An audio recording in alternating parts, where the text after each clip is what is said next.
J'aurais plusieurs choses à dire. D'abord, je ne suis pas convaincue qu'en septembre, une majorité de Palestiniens étaient contre le Hamas. Je demande à le voir parce qu'on sait très bien qu'il n'y a pas eu d'élection en Cisjordanie, enfin en Palestine, depuis une éternité. Je ne me rappelle plus, je n'ai pas les dates en mémoire, parce qu'on savait que s'il y en avait, c'était le Hamas qui passait en Cisjordanie. Le Hamas est très présent. Alors, peut-être que c'était plus modulé en septembre, sûrement. Pour moi, ce qu'on voit là, c'est le résultat de la... Il faut imaginer la population palestinienne, qui est prise entre une autorité palestinienne qui ne résiste pas et qui a plutôt tendance à collaborer avec Israël, notamment toute la collaboration policière avec Israël, qui a nui énormément à son image en Cisjordanie. Je veux dire, quand vous êtes palestinien, vous êtes arrêté par l'autorité palestinienne pour Israël. C'est quand même ahurissant quand même comme histoire. Donc il y a ça, cet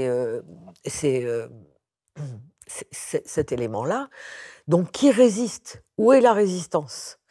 Alors, je crois que tous les Palestiniens résistent. Le simple fait de rester là où ils sont, c'est une résistance.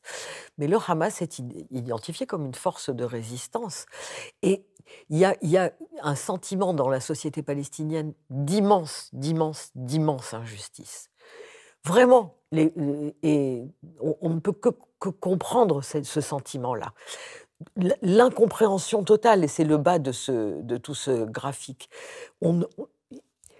Les Palestiniens sont accrochés à la notion de justice. Il n'y a pas de justice. On nous a virés de chez nous.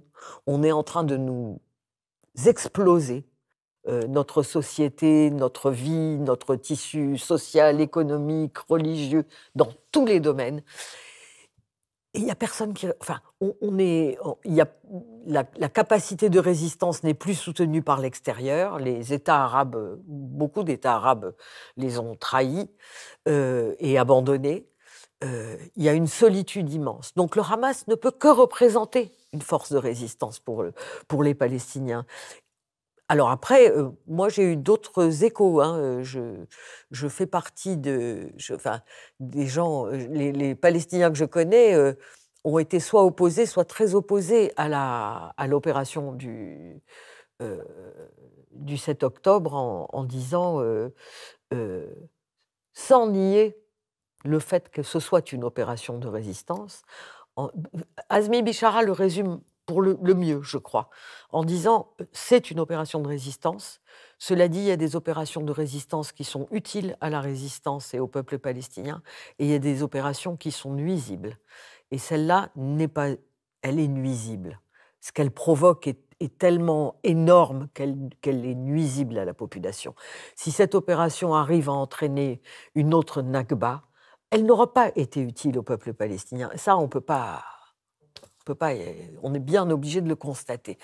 Mais voilà, je pense que c'est ça qui explique le soutien au Hamas et même au djihad islamique, qui sont des composantes importantes de la résistance.